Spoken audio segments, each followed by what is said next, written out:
Jen Cole, Hello. how are you? Thanks for being part of Between Classes. Absolutely. We get to walk and talk about all the extraordinary things that you're doing here with us. So Jen, what is your title here at the Herberger Institute? Oh, that's a good one. So I am both the Chief of Staff and I am the Director of the National Accelerator for Cultural Innovation. Okay, so we're going to get to National Accelerator of Cultural Innovation because that sounds really important. Okay. But I want to go back a little bit because you didn't spend most of your career in arts and culture. No. Yet you were, before coming here, you were the sort of chief cultural officer for the city of Nashville. That's right. So what were you doing before you got involved in arts and culture? I was like a theater nerd in high school and Theater a nerd. writer. And I Okay. went to college and I got my degree in English literature and writing. Okay, so theater, English, Yeah. you had Poetry. the Yeah. poetry, and then you start organizing big national campaigns and volunteer Yeah, efforts. so I kind of always did social justice work. I always cared about the world. And so in college, I did a lot of leadership development and work against domestic violence and other kinds of issues that I cared a lot about. I then started working in kind of community development and youth development in particular. I built really kooky things like a national partnership with UNESCO about taking 11-year-olds to think about the good they can do in the world, and working with Nickelodeon to develop a big campaign for social justice for kids. So you care a lot about impacting the world. Yep. And then you land in Nashville. So here you are with this burning interest in impacting the world, and you're head of the cultural agency that's making grants. Yep. How do you think about your landing? How do you make sense of that world, this elite art world? Yeah, so I was this mayor's chief officer. I ran an office for arts and culture, and we did grant making and public art. And the very first thing I asked my staff is, who benefits from what we do? And that first day, everybody kind of looked at me like I was a little bonkers. And I said, okay, well, we're going to keep working until we can answer the question that everybody Why who was this lives so hard in for them Nashville. to answer? Well, because I think the structure sometimes of funding the arts in the United States centers institutions you can physically see and visit. It doesn't necessarily center the person doing a really amazing side hustle in the neighborhood. I felt very strongly that the work that we were doing could help those people. I just didn't think that we were thinking about that. The bigger question is not so much do I give money to this place or put a piece of art there, but how is everybody who lives here part of participating in a creative life? How do you start thinking about enabling artists and side hustlers and others, community folks to access creativity and expression through the levers of government? So I'll give you 3 examples in just that space that we dealt with. So we realized that artists and makers trying to start their own businesses often don't have access to bank capital.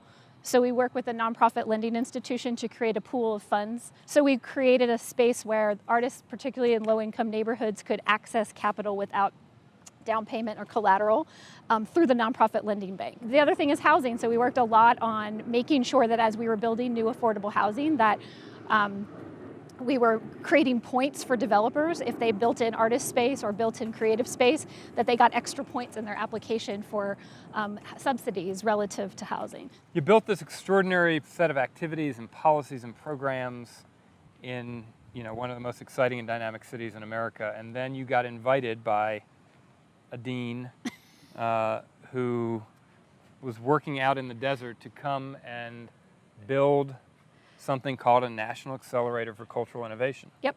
Why do we need a Why do we National need that? Accelerator for Cultural Innovation?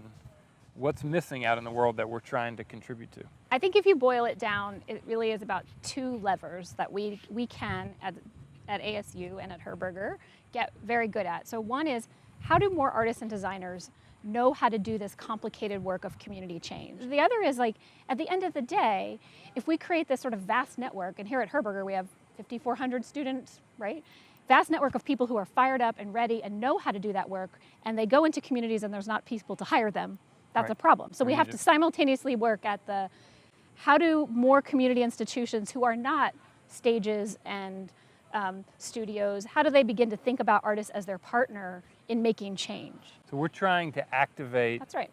these brilliant, imaginative, creative artists and designers who have all these extraordinary tools to contribute to the world. And so how do we prepare them, and then how do we prepare the world Yep. to receive them? My goal in life always goes back to the very first meeting I sat in with the City Parks Department. I was talking to them about all the ways park artists, dancers, filmmakers, theater makers could affect the way people felt about public space. And they looked at me like I had 5 heads. My goal in life is to figure out how someone understands that. Like we can give tone and texture to that. One, that there's a whole network of artists ready to do that in public spaces. And 2, that people running parks departments in America don't think that's a crazy notion, that it's Right. like it's real and it's commonplace. The thought that we could solve any issue without taking meaning into account Yep. seems like a pretty empty view of policy and public good. If ASU and Herberger can be the place where the best of that work is elevated, it's made so that other people can learn it. There's an intentional building of peer networks so that artists who feel like they're alone doing this, crazy transportation social justice work over here, find other people like them doing that work. I mean, one of the things we've started this year is a fellowship. Okay. Where we've selected 7 people from around the country who are formally trained as artists or designers, but found themselves working in these kind of Other spaces. public policy, urban planning, parks, food systems, and we're trying to elevate what does it mean to work in that way? What did you learn? What do you learn as a policymaker? What do you learn as an artist? And what does that mean? Because I firmly believe there's a whole new generation of employment for artists in those ways if we can visibilize the power of that work. Okay, Jen Cole, wizard of art, policy, impact. How do you personally want to use your creativity to change the world? Oh, I want there to be this like secret Avengers group of humans who come through ASU HIDA to learn and think, who are the ringer of every city in America and globally, who get in there and look at the things that are done and go, how do I break that? How do I interrupt that? How do I look under the rocks and change the things? So your team of creative Avengers, and yeah. the National Accelerator can help usher that in, working with our faculty, working with national partners. I am deploying my nerdiness to help Herberger be a better place in the world. All right, How's there that you have go? it. Deploying nerdiness to make Herberger a better place in the world. There you Thank go. you so much. Thank you so much. Loved it. Thank you.